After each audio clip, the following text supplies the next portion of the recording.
औज़ुबिल्लाहि मिनश्शैतानिर्रजीम बिस्मिल्लाहिर्रहमानिर्रहीम अल्हम्दुलिल्लाहिल्लज़ी हदाना लिहाज़ा वमा कुन्ना लिनहतदिया लौला अन हदानल्लाह लक़द जाअत रुसुलु रब्बिना बिलहक़ वस्सलातु वस्सलामु अला अशरफिल अंबियाइ वल मुरसलीन वअलन नबील मक्कील मदनील क़रशील हाशिमी सय्यदना व नबीना सय्यद अबिल क़ासिम मुहम्मद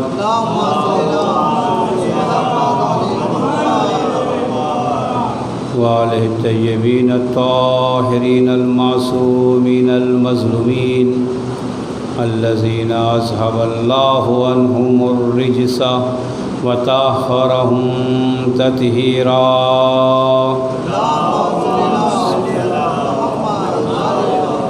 बिस्मिल्लाहिर्रहमानिर्रहीम रब्बिश्रह ली सदरी व यस्सिर ली अमरी वहलुल उक़दतम मिन लिसानी यफ़क़हू क़ौली अम्मा बाद फ़क़द क़ाल अल्लाहु तआला फ़िल क़ुरानिल करीम बिस्मिल्लाहिर्रहमानिर्रहीम व अंज़िर अशीरतकल अक़रबीन। सल्लल्लाहु अलैहि मुहम्मद व आलिहि।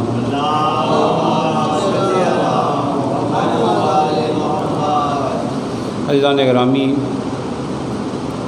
अल्लाह के कायनात अपनी किताब कुरान करीम में इरशाद फरमा रहा है कि ऐ मेरे पैगंबर, सबसे पहले अपने अक़रबा को डराओ, यानी सबसे पहले अपने जो रिश्तेदार हैं उन्हें डराओ, उन्हें बताओ कि मैं कौन हूँ और खुदा क्या है। यानी अगर इस्लाम को फैलाना है तो सबसे पहले अपने अक़रबा को बताओ कि देखो तुम नबी हो। या इससे तमाम चीज़ कुरान की आयत मौजूद है जाने ग्रामी कि सबसे पहले जो हुक्म हुआ पैगंबर इस्लाम को कि अगर कहीं तबलीग करना है, अगर कहीं इस्लाम की बातें करना है तो सबसे पहले अपने अक़रबा के दरमियान बातें करो। अगर वो मान जाते हैं तो फिर सिलसिला आगे बढ़ता है। यानी खुदा ये इंसानों को पैगंबर अकरम के ज़रिए से तबलीग करने का तरीक़ा बता रहा है कि तबलीग सिर्फ बाहर वालों पे नहीं होती, पहले अपनों वालों पे होती है, फिर बाद वालों पे होती है। अगर अपने वाले ही गड़बड़ रहे या मैं खुद गड़बड़ रहूं और आपके सामने कहूं कि नमाज़ पढ़ो, रोज़ा रखो और देखो ये काम करो, फला काम करो, कामियाँ अपने गिरबान में झाँकिए, पहले अपना देखिए, उसके बाद फिर बात करिए कि हम रोज़ा रखें, हम नमाज़ पढ़ें ना पढ़ें। तो यही यानी पहले अपने को देखा जाए फिर दूसरों को देखा जाए। तो रसूल अकरम जब ये आयत आई तो रसूल अकरम जिसका पस मंज़र है, शान नज़ूल है, इसका पस मंज़र है कि वो ये है कि का भाई अली को भेजा, का बुला कर ले आओ, और जाके वो जो सरदार थे सबको ले आए, सबके घरों पे गए। अली जब खाने के लिए बुलाने जाते थे तो जाहिर सी बात है लोग आते थे। मामला ये कि खाने का है, मौलाए कायनात दर पे दस्तक दिया करते थे, कहा हुजूर ने बुलाया है, कहा ये सब के सब आते थे और खाना खाकर चले जाते थे। अभी भी मामला ऐसे ही है, खाना खाने के बाद कोई रुकता नहीं है। जब तक अब ऐलान हो जाए खाना खाने का तो माशाल्लाह पब्लिक जमा हो जाती है, और इसी को पहले खिला दिया जाए का मजलिस बाद में होगी। अब उनके अकीदे से पूछे कितने रुकते हैं। अब किसी न किसी को कोई ना कोई काम आ जाएगा, अब कोई ना कोई ये कहेगा भाई मुझे काम बहुत ज़रूरी है, तबर्रुक चख लिया है, मजलिस की क्या ज़रूरत है, सलवात पढ़े मोहम्मद व आले मोहम्मद पर।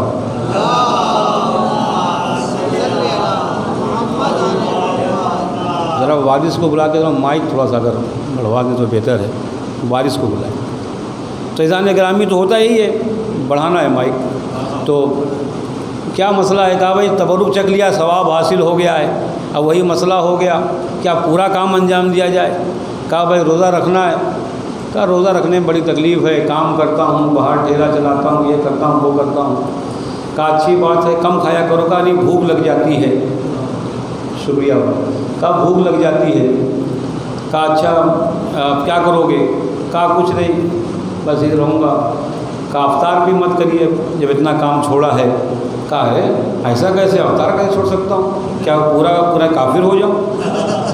कम से कम कुछ तो सवाब मिल जाए। तो वसा औकात मामला खाने का अगर पहले हो जाए तो अब ये देखना पड़ेगा कि कौन रुकता है कौन जाता है। तो रसूल अकरम को भी पता था कि खाने के बाद भाग जाएंगे, का खिलाया और भाग गए। का आज भागे हो, कल भागोगे, परसों कैसे परसों भागोगे, तीसरे दिन या चौथे दिन एक ऐसा मेरा मददगार खड़ा होगा, जब उसके लहजे में इतना रोब होगा, जब वो खड़ा होगा तो अपने रोबीले लहजे से कहेगा मियाँ बैठ जाओ, तो बैठ जाना पड़ेगा।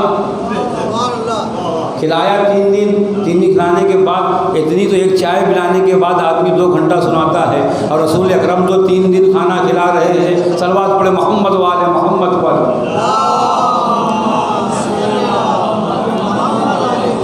अपने दिल पर हाथ रख के बताइए, अगर कोई एक चाय पिला दे आधा घंटा तो आप उसके साथ में रहते हैं। अब तो यहाँ 3 दिन खाने की बात है, लेकिन वो अरब का माशरा पूरे का पूरा बकरा खाने वाला, अब पूरे का पूरा बकरा खाने वाला, अब देख रहे हैं जादूगर है, ये है फला है। यानी जब आदमी की अक्ल में नहीं आती उसे जादूगर बना देते हैं। तो जो फरमाया, जब आदमी को समझ में नहीं आता का जादूगर जादू टोना कर देते हैं, का एक बकरे में कैसे खा सकते हैं, इतना दूध तो इतने लोग पी चुके। का लेकिन जब भड़काए गए तो जादू का नशा उतर गया, और फिर रसूल ने वही ऐलान किया कि भाई देखो, जो भी मेरे कार्य साथ में मदद करेगा, एक ऐलान यहाँ हुआ, एक ऐलान गदीर में होगा। यहाँ जो साथ देगा वो भाई होगा, वसी होगा, वज़ीर होगा। अब ऐलान आम जो होगा वो गदीर के मैदान में होगा। इतना फासला है अज़ीज़ान गिरामी। यानी सबसे पहले जो तबलीग का सिलसिला है रसूल अकरम ने अपने घर से शुरू किया, और इस तरीके से पहले खिलाया और खिलाते रहे, बाद में भी खिलाते रहे। अब इतने जो आस पास के फ़कीर फ़ुकरा थे आहिस्ता आहिस्ता जमा होने लगे। कहा चलो चाय पानी का नाश्ता तो हो ही जाएगा।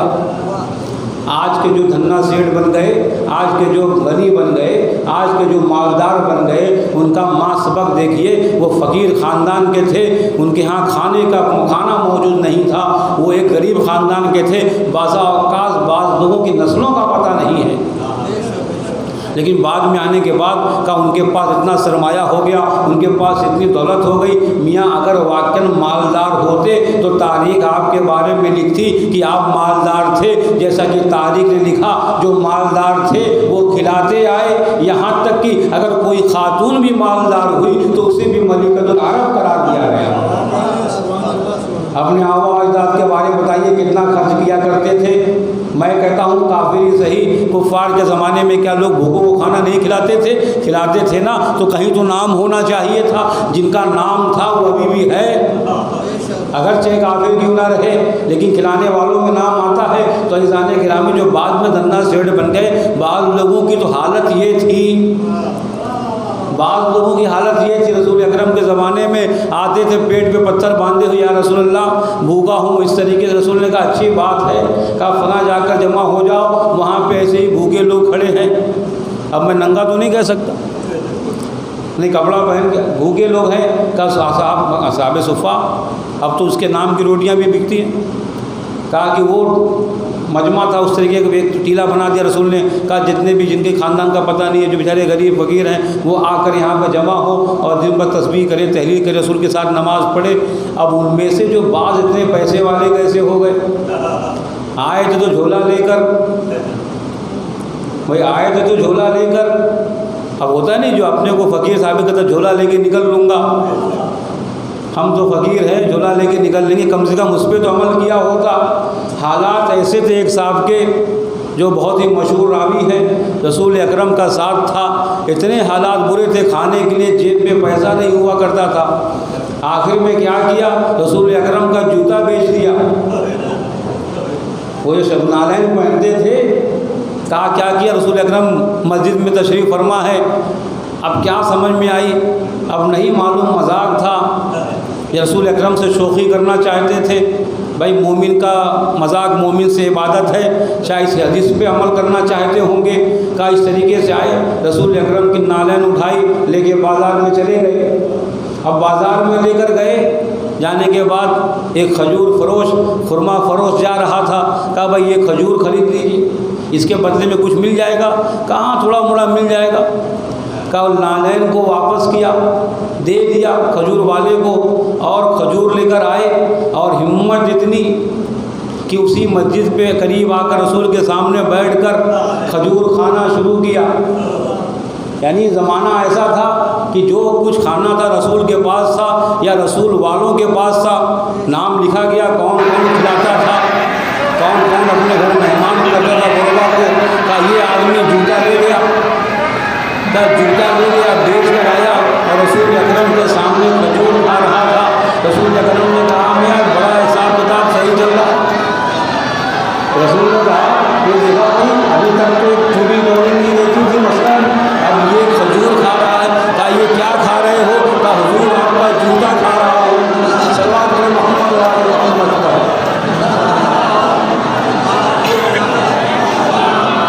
जो रसूल का जूता खा रहा हो, बात में उनके घरों से सोने की फिल्म निकल रही है, तो जूता खाना ये बुलाना शौक है सल्लल्लाहु अलैहि मोहम्मद वाले मोहम्मद पर।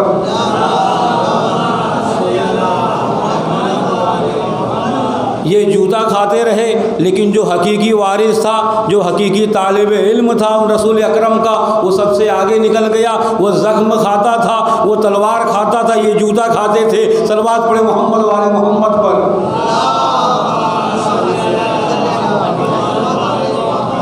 यानी अली का मुकाबला क्या है, जिसने 13 साल के सिन में रसूल अकरम की मदद का वादा किया और आपने अपनी आखिरी खून के कतरे तक रसूल अकरम का दिफा करता रहा।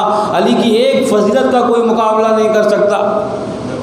एक फजीलत कोई अली की एक पहली बात तो मुकाबला ही नहीं है। मेरा एक जुमला गलत है कि मुकाबले में लाया जाए। कभी पहली का 10वीं का मुकाबला हो ही नहीं सकता।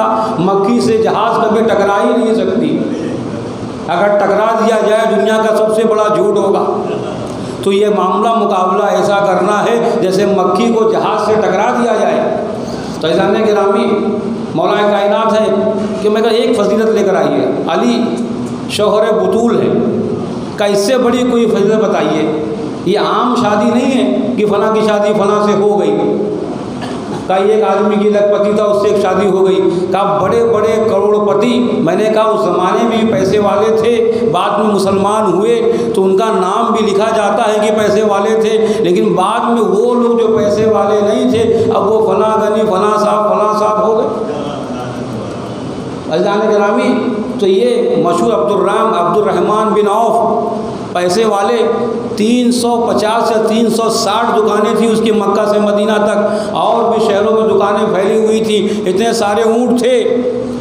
जब उसे पता चला रसूल अकरम के घर रिश्ता लेकर जा रहे हैं, इसका भी मन चाहा कि पैसे वाला आदमी है, अपने ज़माने का टाटा बिरला है, भाई उससे बड़ा कोई माना नहीं जाता। इसने अपना रिश्ता रसूल अकरम के घर भेजा और ये पहुंचा रसूल अकरम के घर।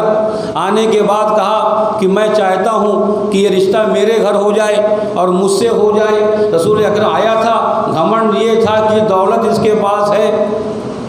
भाई 360 दुकानें और ऊँट और गोशबंद और क्या क्या उस ज़माने के जो जवाहरात थे, जो पैसे की यानी माना जाता था पैसे वाला आदमी है, का लेकर आए। रसूल अकरम नाराज़ हुए, चेहरे पे गज़ब के आसार नमूदार हुए।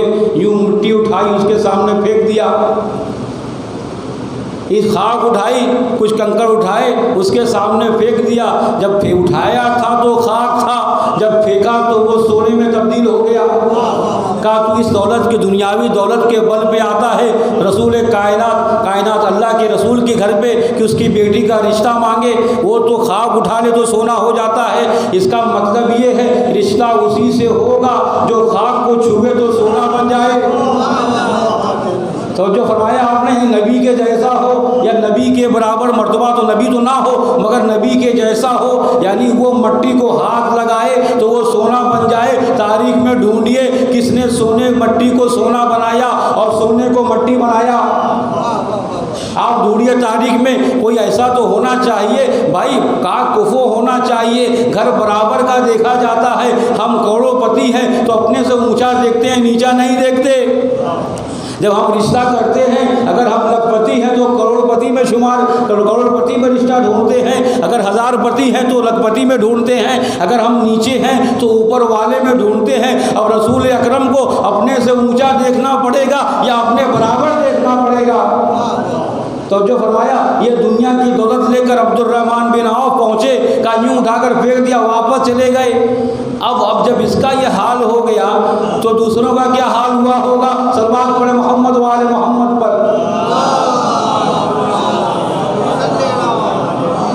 भाई ये तो पैसे वाला आदमी है। अब उस ज़माने के दूसरे जो अपने को अमीर कहते थे उनका क्या हाल होगा। भाई उसको लौटा दिया। इस तरीके से बहुत सारे रिश्ते आए।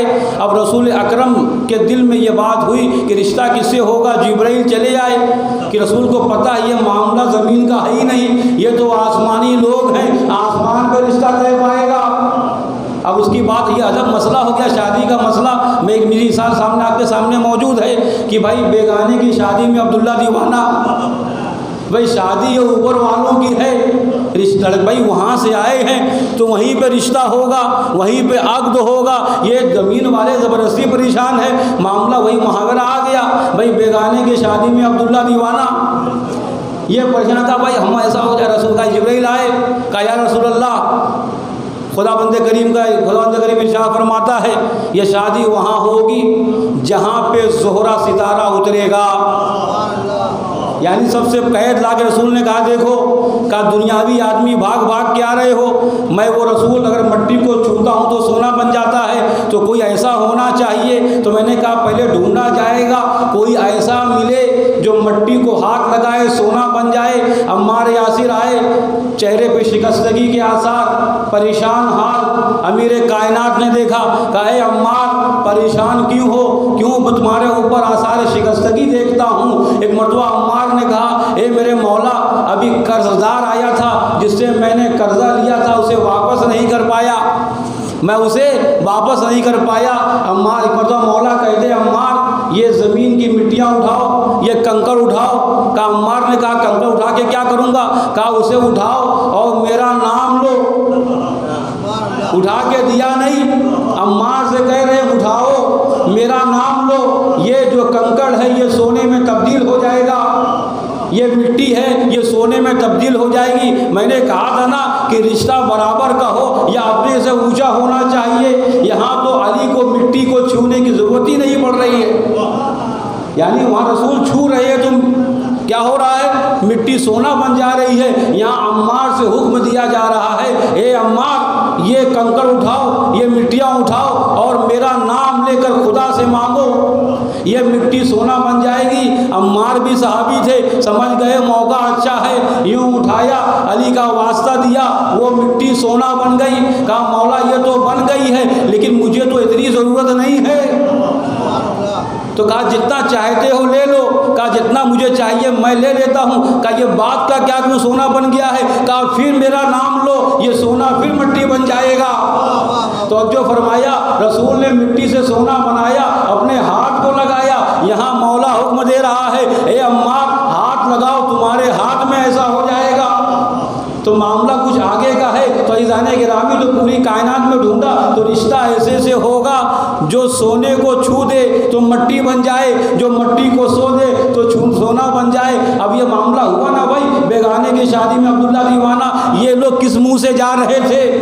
अब जिब्राइल ने तो फैसला ही कर दिया, कहा कि वो ज़ोहरा उतरेगा। अब लोगों ने अपनी छत को सजाना शुरू किया।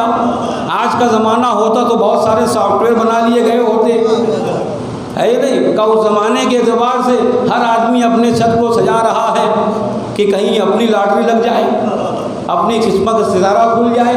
अबे ये ज़ोहरा सितारा है, ये भी पहचानता है कहाँ आना है कहाँ जाना है। अज़ीज़ाने गिरामी तो लोगों ने छतों को सजाया।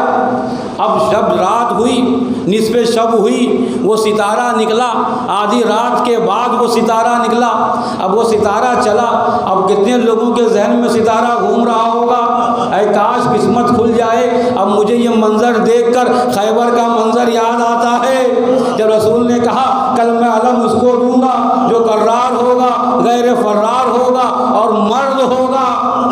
तो लोग वहाँ खड़े खड़े उचक उचक के देख रहे थे हमारा नाम आ जाए। यहाँ तो अली मौजूद ही नहीं है, यहाँ तो पूरे भाई मदीने की बात है। ये सबके दिल में गुलछर्रे फूट रहे थे, ऐ काश ऐसा हो जाता। जब यहाँ ऐसा नहीं हुआ तो वहाँ कैसा होता, जब वहाँ ऐसा नहीं हुआ तो यहाँ कैसे हो जाता। का सितारा आया।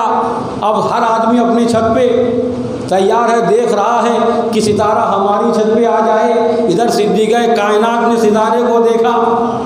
जब सितारे को देखा तो 34 मरतबा कहा अल्लाह अकबर, अल्लाह अकबर, अल्लाह बहुत बड़ा है। और जब सितारा पूरे मदीने का चक्कर काट कर जब पहुंचा और अली के घर पे उतरा, अली के छत पे उतरा, तो उसके बाद कहा अल्हम्दुलिल्लाह, अल्हम्दुलिल्लाह।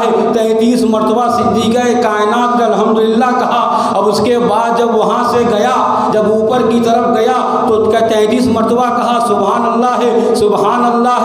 कुदरत को ये कलमात इतने पसंद आए कि उसे तस्बीह ज़हरा करार दे दिया।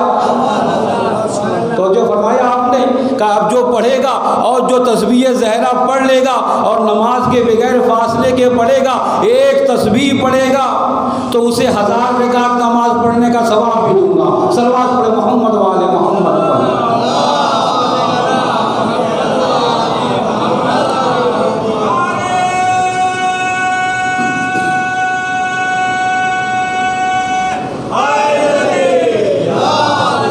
जाने गिरामी एक फजीला कोई बराबरी नहीं कर सकता, उनके ग़ुलामों की कोई बराबरी नहीं कर सकता। अम्मार मौजूद हैं और अम्मार के साथ एक बेदास्तान मौजूद है। अम्मार आए कुछ सवाल करने के लिए। इमाम ने एक यानी से कोई मौजूद नहीं है, कहा कि इसको यकीन मान लो, यकीन मान लो। अम्मार अपने दाएँ बाएँ तरफ देख रहे हैं, मौला किससे खिताब कर रहे हैं, मौला किससे खिताब कर रहे हैं। कहा मौला मेरे अलावा तो कोई नहीं है, किस बात का यकीन की बात कर रहे हैं आप, देखो यकीन कर लो, यकीन कर लो। कहा अम्मार इस मस्जिद में 2 कबूतरें बैठी हुई हैं और जो कबूतर का जो नर है और कबूतर जो मादा है उसके जहन में ऐसा आ गया है कि ये जो है किसी और को, मतलब किसी दूसरी कबूतर को देखता है। और वो कबूतर कसम पे कसम खा रहा अपनी ज़बान में। कहा कि नहीं नहीं, मैं तुम्हारे अलावा मैं किसी को नहीं आता, आए लाए क्यों, मैं तुम हो, मैं तुमको चाहता हूँ। होना भी यही चाहिए, बीवी के सामने इज़हार करते रहना चाहिए, वरना फिर गारंटी नहीं है आपकी सलवात पड़े मोहम्मद वाले मोहम्मद पर।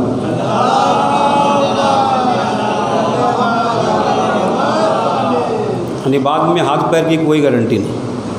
इसलिए दिन में 1 मरतबा तो कम से कम आपका वादा, यानी बोलते हैं कि मिसाक का वादा वो बराबर होना चाहिए। तो कहा कि यकीन मानो, सही बोलो। अब जनाब सलमान अम्मार ने देखा, अम्मार यासिर ने कहा मौला मैं जहाँ तक जानता हूँ कि सबसे बड़ी हुकूमत सुलेमान की थी, सबसे बड़ी हुकूमत सुलेमान की थी। और सुलेमान हवाओं पे चलते थे इस तरीके से, ऐसा ऐसा चरिंद परिंद यानी परिंदे जिससे कलाम करते थे वो जनाब सुलेमान पैगंबर थे। और बाद जगह पे जनाब दाऊद से खिताब है। कहा कि जो है हमने जो सुना है सुलेमान की इतनी बड़ी हुकूमत। और आपके सामने एक चीज़ और बयान करता चलूँ, जनाब सुलेमान अपने लश्कर के साथ जा रहे थे तो रास्ते में जैसे पहुँचे तो चूंटियों को सरदार ने कहा अरे चूंटियों अपनी बिल में चले जाओ। तो सुलेमान का लश्कर आ रहा है, वो लश्कर है, कहीं कुचल ना दे, कहीं रौंद ना दे आपको। तो जनाब सुलेमान ने उसकी आवाज़ को सुन लिया। आने के बाद कहा कि तुमने ऐसा क्यों कहा, तुम मुझे पहचानती हो? कहा हम तुम्हें जानते हैं, आपसे ऐसा नहीं होगा। लेकिन ऐ सुलेमान, तुम जिस हुकूमत को तुमने मांगा है, जिस हुकूमत को तुम तलब करके हवा पे चल रहे हो, तुम्हारी जो हुकूमत बहुत मजबूत नहीं है। क्या कहा कि तुम्हारी हुकूमत बहुत मजबूत नहीं है। कहा इसलिए कि हवा पे चल रही है, जिस दिन हवा हट जाएगी तुम्हारी हुकूमत गिर जाएगी। कहा ऐसी हुकूमत मांगते जिसका बैकअप बड़ा मजबूत होता। तो जो फरमाया आपने, यानी सुलेमान इतनी बड़ी हुकूमत, इससे बड़ी हुकूमत आज तक किसी को नहीं दी गई। चूंटी ने 1 मिनट में उनका जो था हुकूमत का हिसाब किताब बराबर कर दिया। कहा कि तुम्हारी हुकूमत हवा के दोष पे है, वो इतनी हल्की अगर हट जाए तो आपकी हुकूमत गिर जाए। तो अम्मार ने कहा कि मैं मौला जहाँ तक जानता हूँ कि सुलेमान के अलावा कोई परिंदों की ज़बान नहीं जानता था, उन्हें परिंदों के इल्म का मानी उनसे कलाम करने का इल्म दिया गया था। एक मरतबा मेरा मौला मुस्कुरा कर कहता है अभी तुमने मेरे नाम से क्या किया है, मट्टी को सोना बनाया है और सोने को मट्टी बनाया है। कहा ये सुलेमान भी जो है ना, वो मेरे नाम की बिना पर परिंदों से कलाम किया करते थे। सल्लल्लाहु अलैहि मोहम्मद वाले मोहम्मद पर।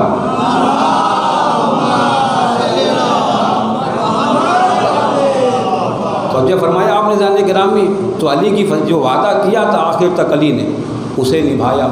वक्त तमाम हो गया, वरना बहुत सारी बातें और भी मौला के फ़ज़ाइल आपके सामने पेश करता। आज जाने गिरामी जैसा वादा किया था, और ऐसा नहीं है कि सिर्फ इसी इमाम में, बस 2 मिनट आपको और लेना है। उम्मे सलमा आती हैं, आने के बाद रसूल अकरम से कहती हैं, या रसूल अल्लाह, जहाँ तक मैं जानती हूँ कि जनाब मूसा के ज़िंदगी में भी वसी थे और मरने के बाद भी वसी थे। यानी ज़िंदगी में हारून थे, हारून का पहले इंतकाल हो गया, फिर उसके बाद दूसरे वसी यूशा बिन नून बने, और इस तरीके से का उनके नबी थे। तो आपका वसी कौन है? आपका वसी कौन है? तो अज़ान गिरामी रसूल अकरम ने पत्थर को उठाया और उसे मोम बना दिया। यूँ पत्थर को पत्थर को लिया, वो नर्म हुआ और अपनी अंगूठी का निशान लगाया। कहा जो ऐसा कर ले वो मेरा वसी होगा। यानी वसी को कुछ तो कुछ क्वालिटी होना चाहिए, ना ये कि 4 आदमी बेगू को खड़ा करके उसे आलिम बना दिया जाए। आपको आलिम बनना है, 4 बेगू को खड़ा कर लीजिए, आप आलिम हो जाएंगे। कहा कोई ऐसा करेगा तो वसी होगा। कहा मैं दौड़ कर आई अली के पास, मैंने कहा या अली, वसी पैगम्बर में अलामत होना चाहिए। मौला अली ने पत्थर उठाया और अपनी अंगूठी को लगाया। कहा नबी का वसी ऐसा ही होता है। कहा उसके बाद मेरी और आगे बढ़े, इमाम हसन का दौर आया और मौला कायनात मौजूद नहीं थे। मैं बेटा हसन के पास गई, मैंने कहा तुम अपने बाबा के वसी हो। हसन ने वही काम अंजाम दिया, पत्थर उठाया, अपनी अंगूठी को लगाया। क्या मैं अपने बाबा का वसी नहीं हूँ? मेरे बाबा ने ऐसे ही किया था। कहा इमाम हुसैन का दौर आया, यहाँ तक कि कहा मेरी उम्र बढ़ी, इमाम ज़ैनुल आबिदीन जब आए तो मैंने यही कहा कि देखो अली ने ये काम अंजाम दिया था, हसन ने ऐसा अंजाम दिया था। मैं कहता हूँ कि इमाम ज़ैनुल आबिदीन मुस्कुराए होंगे, ए नानी जान आप ये बात करती हैं, वो पत्थर को लाइए, मैं भी अंगूठी लगा कर बताता हूँ कि मैं भी हुसैन का वारिस हूँ। तो अज़ान गिरामी, तो इस तरीके से ये ख़ानदान, इसकी बराबरी कौन कर सकता है? अज़ान गिरामी वाक़ई अगर ये इमाम ना हो, समझाया हमें कि देखो किस तरीके से जीना है और कैसे खुदा को पहचानना है। बाकायदा आपके सामने मुसलसल तकरीरें होती जा रही हैं। हाँ अज़ान गिरामी, अगर करबला ना होती ये दुनिया ख़त्म हो गई होती, वहाँ पे जंगल राज होता, हर तरफ जुल्म व बर्बरियत होती। वो तो इमाम हुसैन ने इंसानियत को बचा लिया, और जो वादा अपने नाना से किया था, ए नाना जान अगर इस्लाम ख़तरे में होगा तो ये हुसैन हाजिर है, अगर उसे सीने की ज़रूरत होगी तो उसे अली अकबर का सीना पेश कर देंगे, अगर उसे बाजुओं की ज़रूरत होगी उसे अब्बास जैसे बाजू अता कर देंगे, और उसे असहाब की ज़रूरत होगी तो मेरे पास जितने असहाब होंगे सब इस्लाम की राह में कुर्बान कर दूँगा। अल्लाह। हाँ अज़ीज़ो, हुसैन मदीना छोड़ रहे हैं। अच्छा बड़ा दर्दनाक है, अभी आपने भिवंडी को बसा लिया है, आपसे कहा जाए एक बैग कि आप भिवंडी को छोड़ दीजिए, आपको कई महीना खाली सोचने में लगेगा कि मैं इस शहर को छोड़ के जाऊं तो जाऊं कैसे और कहाँ जाऊं। अज़ान गिरामी, ये मदीना है जहाँ पे इमाम हुसैन का बचपना गुजरा है। गलियों में नाना की उंगलियाँ पकड़ कर घूमा करते थे, जहाँ पे बाबा के शाने पे सवार होकर चलते थे और असहाब का झुरमुट हुआ करता था। लोग आगोश पागोश इमाम हुसैन को लिया करते थे।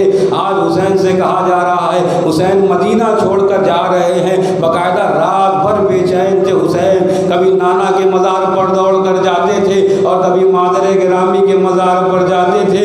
ए मादरे गिरामी, ये हुसैन मदीना छोड़कर जा रहा है। ए अजीज़ो, बड़ी मोहब्बत से हुसैन को पाला था जनाब ज़हरा ने, इतनी मोहब्बत करती थी। आपने मसाइब सुना है ना, जब आखिर में ये लाडला खड़ा हो गया, कहा जब तक अम्मा ना बुलाएंगी हुसैन अपनी माँ के पास ना जाएगा। अरे बंदे कफन खुल गए थे, ए मेरे लाल हुसैन आ मेरी आगोश में चला आ मेरे सीने से लग जा। ए अजीज़ो, ये वही हुसैन है, आज आवाज़ दे रहा है, ए अम्मा ये हुसैन जा रहा है।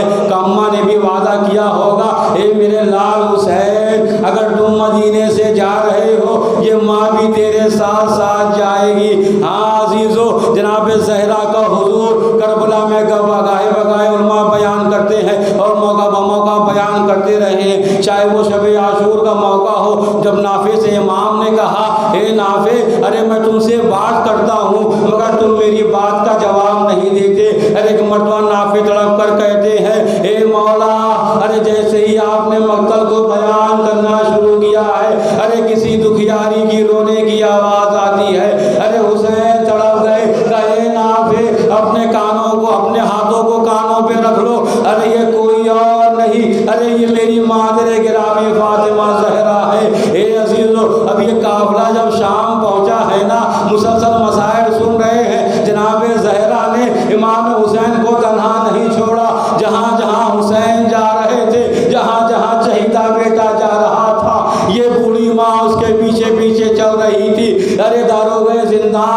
इमाम सज्जाद के पास आता है, कहे सैयद सज्जाद, अरे जब रात होती है, रात की तारीकी छाती है, कोई बीवी है जो इस ज़िंदान से बाहर निकलती है और गिरिया करती है, मुझे ये खौफ है अगर यजीद को मालूम हो गया मेरी नौकरी जाती रहेगी। अरे एक मर्तबा सैयद सज्जाद तड़प गए, कहे दर हो गए जिंदान, अरे मैं तो खुद दरवाजे पर बैठा रहता हूँ और इतनी जगह नहीं है कि कोई बीवी निकले और मुझे मालूम ना हो। अरे जगह जिंदान में इतनी कम है, अगर बच्चे सोते हैं तो खवातीन बैठ जाती है, अरे खवातीन तो लेट ही नहीं पाती, अगर वो लेट जाए तो बच्चे बैठ जाते हैं। हाँ, अगर तुझे ऐसा लगता है अजीजों, अगर आंसू आए तो रोकना नहीं, ये सैयदा है, ये अपने लाल को तन्हा नहीं छोड़ सकती। ए अजीजों, रात की तारीकी आई और किसी के रोने की आवाज आई, अरे वो दारोगा जिंदान दौड़ता हुआ आया, यब्ना रसूलुल्लाह, ए रसूलुल्लाह के फर्जंद, मैंने कहा था ना कि कोई बीवी बाहर निकलती है, देखो दीवारें जिंदा से लगकर एक बीवी रो रही है। इमाम सज्जाद ने अपनी हथकड़ियों को संभाला, अरे दौक को संभाला, लड़खड़ाते हुए कदमे से दीवारें जिंदान पर पहुंचे, देखा तो क्या देखा, अरे एक नकाबपोश मुअज्जिमा है जो दरे दीवारें जिंदान से लगकर अरे गिरिया कर रही है। बड़ी मजलूमियत से कहा, ए बीवी, अरे हम बहुत सताए हुए हैं, हम पे खुद बहुत ही जुल्म हुआ है, आप मज़ीद जुल्म में इजाफा ना करे, अरे आप क्यों जिंदान से बाहर चली आती हैं। अरे जनाब ज़हरा ने जब ये सुना, अरे एक मर्तबा फरमाया, ए सैयद सज्जाद, अरे तूने पहचाना नहीं, मैं तेरी दादी फातिमातुल ज़हरा। अरे हुसैन ने मदीना छोड़ा और सैयदा ने भी मदीना छोड़ दिया।